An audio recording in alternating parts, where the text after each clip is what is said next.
হলো সোহাগ, আবার ফোন করলে? তোমাকে একটা কথা বলতে ফোন করেছিলাম। মায়ের বাৎসরিকটা না কালকে এই বাড়িতেই হচ্ছে। ওই বাড়িতে মানে সূর্যদার বাড়িতেই হবে? হ্যাঁ, কর্তাবাবু বললেন এই বাড়িতেই করতে। কিন্তু তোমার শাশুড়ি মা? গিন্নিমাকে সামলানোর দায়িত্ব কর্তাবাবুই নিয়েছেন। বাহ, ভেরি গুড। তুমি আর বিবেকদা কিন্তু কালকে তাড়াতাড়ি চলে এসো, কেমন? সে আর বলতে। সোহাগ, তোমার তিনমা আর বোনেদের আসতে বলেছো তো? না না, এখনো বলা হয়নি। তোমার সাথে ফোনটা সেরে নিয়ে আমি ওদের ফোন করব। ঠিক আছে, আমি সকাল সকাল পৌঁছে যাব, কেমন? আমি মানে? বলো আমরা। বিবেকদা আসবে না? আরে বিবেক কি করে যাবে? বিবেকের তো কালকে অফিস আছে। আমি ওকে বলবো ছুটি নেওয়ার জন্য, কিন্তু আমি জানি না ও ছুটি পাবে কিনা। তবে আমি কিন্তু যাবই। আচ্ছা আচ্ছা, ঠিক আছে ঠিক আছে, রাখছি গো।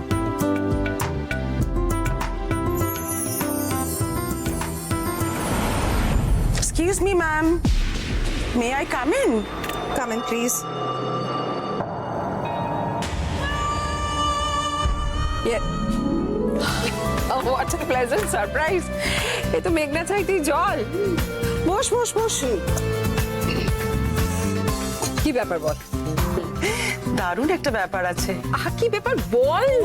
বলছি আমাদের রিনি, ও কিন্তু ইন্ডিয়াতে এসেছে। What? রেনি ইন্ডিয়াতে মেলবোর্ন থেকে কবে এলো? দারুণ খবর তো এটা। গত পরশুদিন এসেছে, আর এবারে কিন্তু শুধু একা আসেনি, ওর সঙ্গে রিচার্ডও এসেছে। What a pleasant surprise. কিন্তু ওরা আমাকে জানায়নি। আরে খবর দেবে, সব জানাবে। আজকেই তোকে ওরা ইনভাইট করবে। কিসের ইনভিটেশন? ইনভিটেশন মানে ওদের দেবীনগরে যে একটা ফার্ম হাউস আছে, ওখানে আমাদের সমস্ত বন্ধুদেরকে কালকে ইনভাইট করেছে। টুমরো হোল ডে ওদের সঙ্গে স্পেন্ড করার ইনভিটেশন। কিরে, যাবি তো? নিশ্চয়ই যাব। আমাদের জীবন থেকে তো আনন্দটা ক্রমশ হারিয়েই যাচ্ছে, তাই কোথাও কোনো আনন্দের আভাস পেলে মনে হয় ছুটতে চলে যায়। এক্স্যাক্টলি। কাল যাব আর গিয়ে ছুটিয়ে এনজয় করবো।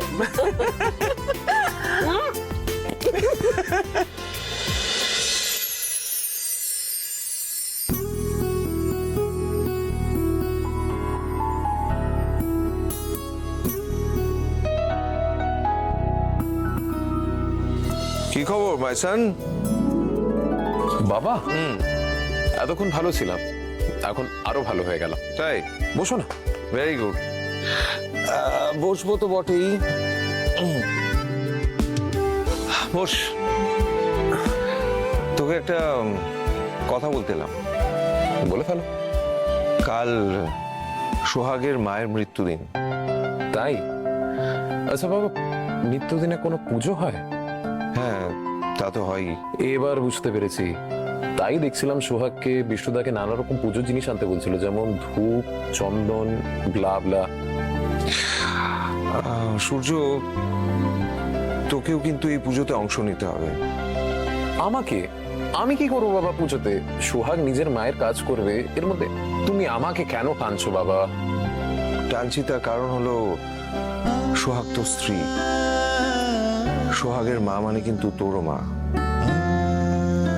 সূর্য, যতক্ষণ না পুজোটা শেষ হচ্ছে ততক্ষণ কিন্তু ওই মাছ মাংস মানে আমিষ কিছু খাওয়া যাবে না। হ্যাঁ, নিরামিষ খেতে পারিস, ফল টল এইসব কিছু। ওকে, আমিষ খাবো না, নিরামিষই চলবে। গুড। আরেকটা কথা। একটা কেন, জটা খুশি বলো।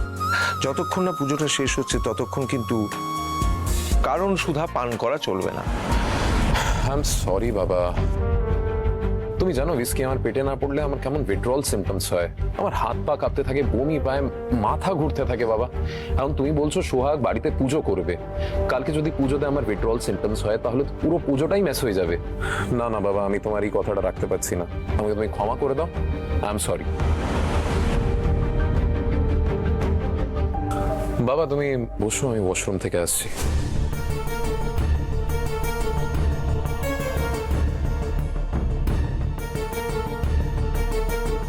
I'm sorry, বাবা।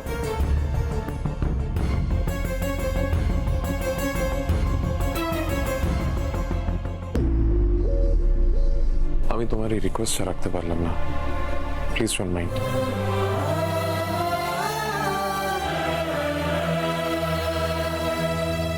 যতই সরি বলে এই যাত্রা পালিয়ে যাস না কেন, এর মেয়াদ বেশি দিন নয়। সোহাগ তোকে ঠিক পথে নিয়ে আসবেই। ও দিম্মা, কাল কতদিন পরে আমরা দিদিকে দেখবো বলো তো? আমার তো খুব মজা হচ্ছে, আর রাতটা মনে হচ্ছে আর কাটছেই না। ও দিম্মা, কখন যাবো আমরা কালকে? কালকে ভোর ভোরে, একদম ভোর ভোরে আমরা বেরিয়ে যাব, বুঝেছিস? ভোর ভোর সবাই মিলে কোথায় বেরোনো হচ্ছে শুনি? হ্যাঁ, উমা, সে কি রে মেজ দিদি? হ্যাঁ, আমরা কালকে বড় দিদির বাড়িতে যাব, সে কথা তুই বেমালুম ভুলে গেলি? না দিম্মা, ভুলিনি। ভয় করছে জানো তো, কিসের ভয়? অপমানিত হবার ভয়। আমরা যতবার দিদি শ্বশুর বাড়িতে গেছি, ততবার দিদি শাশুড়ি আমাদের ঘরে আমাদেরকে যা নয় তাই বলে অপমান করেছেন। এমনকি আমাদেরকে খাবারের পাত থেকেও তুলে দিয়েছেন। মানুষের ধর্মটাই কি বলতো? খারাপটাকে আঁকড়ে রাখা আর ভালোটাকে ভুলে যাওয়া। হ্যাঁ, খাবারের পাত থেকে গিন্নিমার অপমানে আমরা ওখান থেকে উঠে চলে এসেছিলাম, এটা ঠিক কথাই। কিন্তু এটা তো ঠিক কথা যে নাচ জামাই আমাদেরকে ফিরিয়ে নিয়ে গিয়েছিল, গাড়ি করে আবার গ্রামে ফিরিয়ে দিয়ে গিয়েছিল। সে কথা তুই বেমালুম ভুলে গেলি। আর ভয় ডর করিস না, মায়ের কাজ বলে কথা, যতই খারাপ হোক না কেন, আরে রক্ত মাংসের মানুষ তো, কিচ্ছু করবে না, দেখিস গিন্নিমা। আচ্ছা বাবা, আমার ভুল হয়েছে। দেখো দেখো, আমি কান ধরছি, নাক ধরছি, সরি। তুই হচ্ছিস আমার গুরু ঠাকুর। আবার কে ফোন করলো এখন?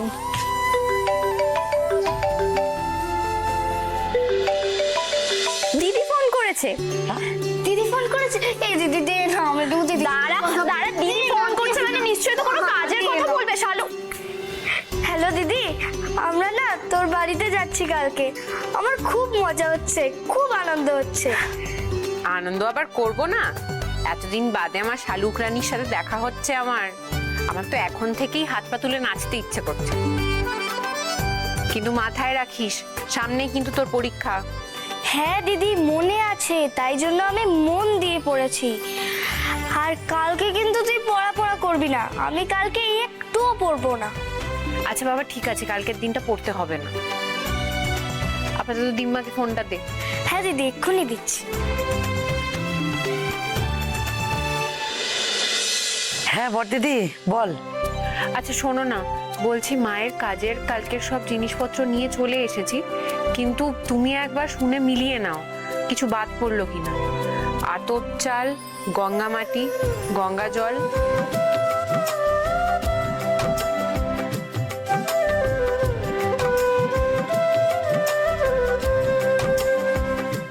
এবার বলো তো, ঠিক আছে তো? আরে হ্যাঁ হ্যাঁ, সব ঠিক আছে। আরে সবই তো জোগাড় করেছিস তুই। তোর জোগাড়ে আমি কি কোনোদিন খুদ ধরতে পেরেছি বল দেখি? ঠিক আছে দিম্মা, আমি এখন রাখি, বুঝলে?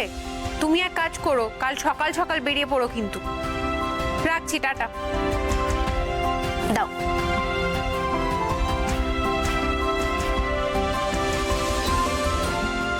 সোহাগ,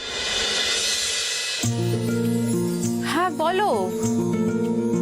বলছি আমার লাউ কোটা হয়ে গেছে। বিষ্টু দাদা জানতে চাইলো লাউয়ের ঘন্টটা কি বিষ্টু দাদাই করে নেবে? বিষ্টুদা বানাবে কেন? আমিই বানাবো, চলো চলো। এই ফোনটা কর তো বড় দিদি, একটা ফোন কর না, কর না। আবার কি কর হলো? না, আমি বলছি কর কর। এই নাও।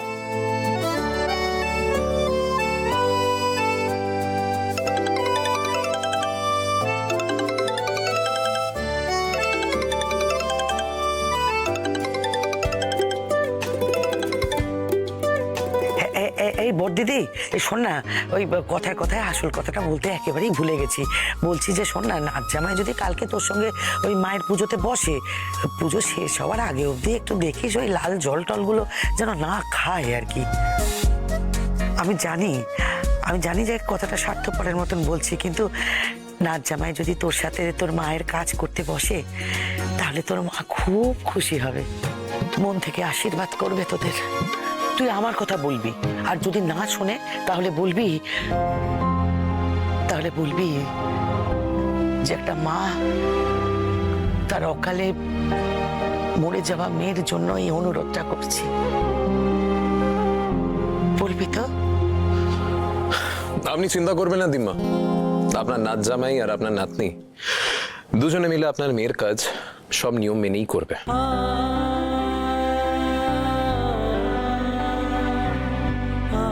নাচ জামাই,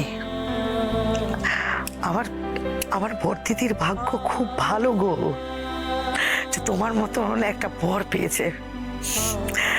খুব ভালো থাকো, খুব ভালো হোক তোমাদের। ওকে দিম্মা, রাখছি, টাটা।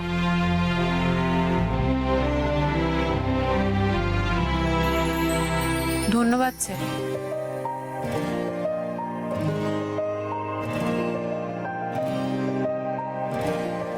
ধন্যবাদ? হঠাৎ ধন্যবাদ কেন? হঠাৎ না, আপনি দিম্মাকে যা বললেন আমি শুনেছি। তার মানে আড়ি পাতার ব্যাড হ্যাবিট আছে তোমার?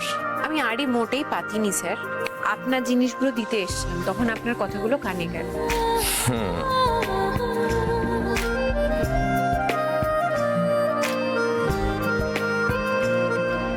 তুমি জানো সোহাগ, তুমি খুব লাকি, তোমায় দেখে আমার হিংসে হয়।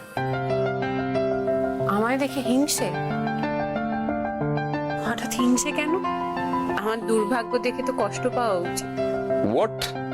দুর্ভাগ্য? কি বলছো তুমি? তোমার মায়ের ভালোবাসা, আদর, স্মৃতি কি সুন্দর করে তুমি নিজের মনের মধ্যে যত্ন করে রেখেছো। তোমার মনের মধ্যে আজও নিজের মাকে তুমি বাঁচিয়ে রেখেছো। আর আমাকে দেখো, আমি নিজের মাকে ভালোবাসতে চাই, কিন্তু যতবার ভালোবাসতে যাই প্রচন্ড অভিমান, রাগ ভালোবাসাটাকে আড়াল করে দাঁড়িয়ে থাকে। আমার মনের মধ্যে সারাক্ষণ একটা হাহাকার।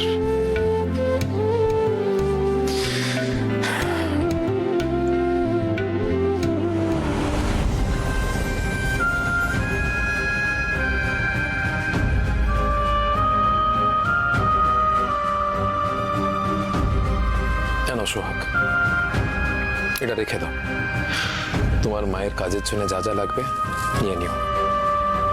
না না, আমার টাকা লাগবে না, আমার কিছু জমানো টাকা আছে, আমি সেই দিয়ে মায়ের কাজ করে নেব। সোহাগ, এই টাকাটা আমি তোমার মায়ের কাজের জন্য দিচ্ছি না, এই টাকাটা দিচ্ছি আমাদের মায়ের কাজের জন্য।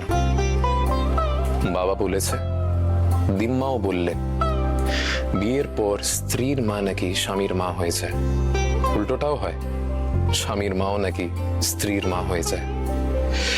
তাই এই টাকাটা আমাদের দুজনের তরফ থেকে আমি আমাদের মায়ের কাজের জন্য দিচ্ছি।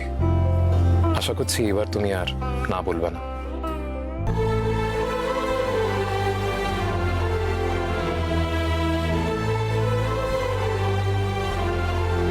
বাট মনে রেখো সোহাগ, মায়ের কাজে যেন কোনো রকম ত্রুটি না থাকে। যদি কিছু প্রয়োজন পড়ে আমাকে জানিও, কেমন? আপনি কি আমাকে সত্যিকারের স্ত্রীর মর্যাদা দিচ্ছেন? আমাদের বিয়ের প্রবেশনারি পিরিয়ডে 6 মাস শেষ হতে এখনো কিছুদিন বাকি আছে, তাই না?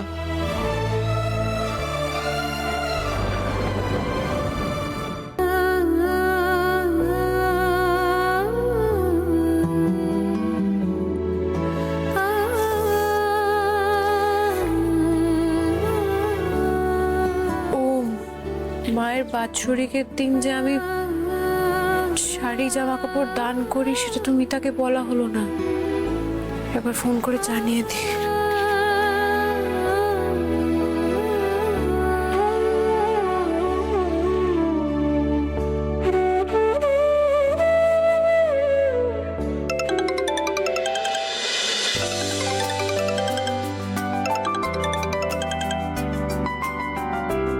হ্যাঁ সোহাগ, বলো। বাজার হাট সব কমপ্লিট? হ্যাঁ গো, সব হয়ে গেছে, শুধু একটা মুশকিল হয়েছে। ও মা, আবার কি মুশকিল হলো? আমি আসলে মায়ের বাৎসরিকের দিন মহিলাদের একটু শাড়ি, আলতা, সিঁদুর এসব দিই, কিন্তু কেনা হয়ে গেছে সবকিছুই। আমি তো শহরে কাউকে চিনি না, জানি না, তাই বুঝতে পারছি না কাদের দেব। তুমি কাউকে চেনো? এটা আবার কোনো প্রবলেম? এটা প্রবলেমই না। তোমার কজন মহিলা লাগবে শুধু বলো। কি 5 জন? আচ্ছা ঠিক আছে, আমি 5 জন মহিলা নিয়ে কালকে পৌঁছে যাব, ঠিক আছে? কোনো অসুবিধে নেই, 5 জন হোক 3 জন হোক, এলেই হলো। আর বন্ধুকে তো ধন্যবাদ বলা যায় না, তাই তোমায় উজাড় করে অনেকটা ভালোবাসা দিলাম। রাখছি। ঠিক আছে।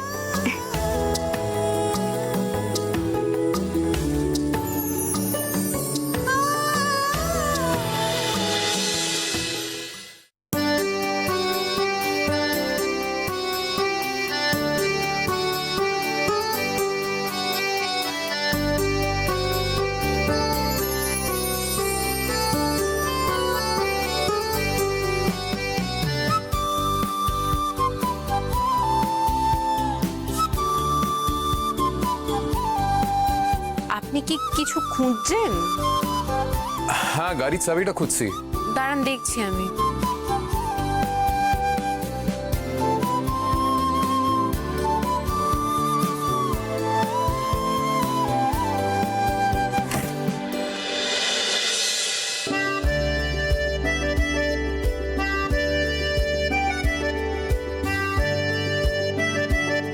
Thank you. হ্যাঁ দিমা, বলো, তোমরা বেরোওনি এখনো? না রে বড়দিদি, বেরোতে আর পারলাম কোথায়, আমাদের মধ্যে আজকে যাওয়া হবে না রে। যাওয়া হবে না মানে কি হয়েছে? কোনো বিপদ হয়েছে? কি হয়েছে বলো আমাকে। না না, সেরকম কিছু বিপদ হয়নি। আসলে ছোট দিদির গায়ে খুব জ্বর এসছে বুঝলি, আর ওই জ্বর গায়ে খালি বলছে যে ওখানে যাব, কিন্তু আমার সাহসটি যে হচ্ছে না। শালুকের জ্বর? কালকেও তো কথা হলো, কাল তো জ্বর, মানে আমি তো কিছু টের পেলাম না। সে কি আর আমরাও টের পেয়েছি? ও তো কালকে থেকেই নাচছিল, ও তো এখনো নাচছে যাবে যাবে বলে। আমরা পরে নিয়ে যাব তোকে এই কথা বলে কিছুটা শান্ত করেছি, কিন্তু এই তুই আমাদের জন্য অপেক্ষা করবি সেই জন্য তোকে একটু জানিয়ে দিলাম। ঠিক আছে দিম্মা, তোমাদের আসতে হবে না তাহলে। আমি এখানে যতটুকু পারি আমি নিজের মতো করে নিচ্ছি মায়ের কাজটা, তোমরা একদম চিন্তা করো না। যেটুকু পারি মানে? আমি জানি তুই মায়ের কাজটা খুব ভালো করেই করবি। আর শোন, তুই ছোট দিদির জন্য কোনো চিন্তা করিস না। গোপাল ওই সচিন ডাক্তারের কাছ থেকে ওষুধ নিয়ে এসছে, হ্যাঁ, ওই খাইয়ে দেবো, ঠিক সেরে যাবে। তাই যেন হয় দিম্মা। সাবধানে থাকো তোমরা সবাই। আমি আবার পরে ফোন করছি। হ্যাঁ হ্যাঁ করিস। হ্যাঁ, রাখো। চোখ মুখ তো ভালো ঠেকছে না, এনি প্রবলেম? দিম্মা ফোন করে বললো ওরা আসতে পারবে না, শালুকটার জ্বর হয়েছে। কি হবে এখন? চারিদিকে ভাইরাল ফিভার হচ্ছে, 72 আওয়ার্স থাকছে, তারপরে ঠিক হয়ে যাচ্ছে। তুমি টেনশন নিও না, তুমি বরং একা লড়ে যাও। তাই করতে হবে স্যার, তাছাড়া তো আর কোনো উপায়ও নেই। আচ্ছা সোহাগ, শোনো না, আমি বলছিলাম যে আমি এখন ঘরে আছি, তোমার যদি আমার কোনো হেল্প লাগে আমাকে জানিও, কেমন?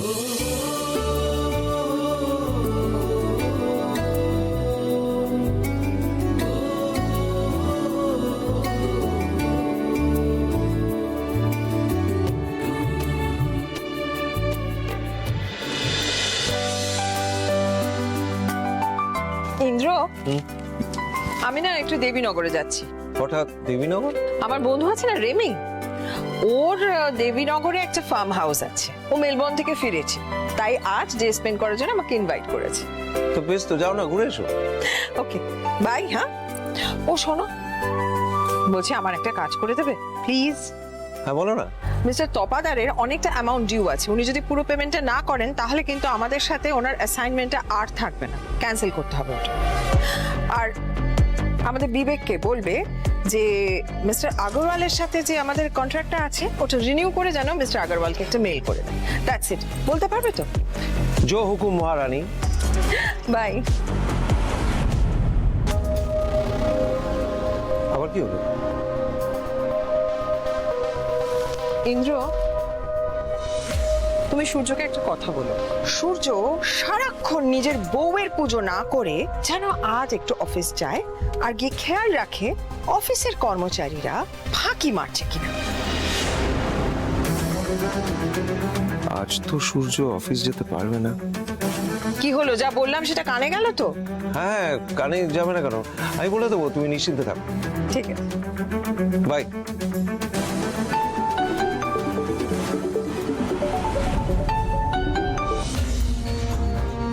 হ্যাঁ বলো, কি ব্যাপার? অরবিন্দ তো? আচ্ছা, ওকে বলো, ও যদি 100% কাজে দিয়ে থাকে তাহলে ওর চিন্তার কোনো কারণ নেই, ও চাকরিটা থাকবে। রাখলাম।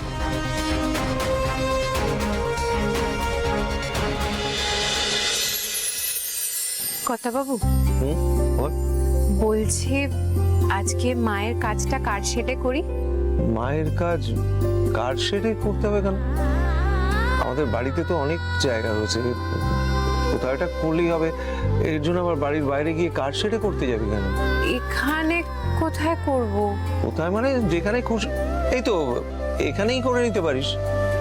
আসলে আমার মা তো সধবা অবস্থায় মারা গিয়েছিলেন, তাই মায়ের কাজের সময় দেওয়ালে সিঁদুর, হলুদ, চন্দন এসব লাগাতে হয়। আপনাদের এত দামি রং করা দেওয়ালে ওই হলুদ, চন্দন, সিঁদুর লাগলে তো রং নষ্ট হয়ে যাবে। গিনিমার রাগ করবেন খুবই। আরে কেউ কিচ্ছু রাগ করবে না, কিচ্ছু হবে না, আমি তো বলছি কিছু হবে না, এখানেই কর। কিন্তু কর্তাবাবু, তুই এত কিন্তু কিন্তু করছিস কেন বলতো? আরে কি আশ্চর্য, আমি তো বলছি তোকে এখানে মায়ের কাজটা করতে। আচ্ছা, তুই তোর মায়ের কাজ করলে কি ময়ূরা কি রেগে যাবে এরকম কিছু ভাবছিস নাকি? ও একদমই রাখবে না, তুই তোর মায়ের কাজ করবি, ও রাখতে যাবে কেন? নে আর দেরি করিস না, বেলা গড়িয়ে যাচ্ছে, তুই তাড়াতাড়ি কাজকর্ম শুরু করে দে, যা।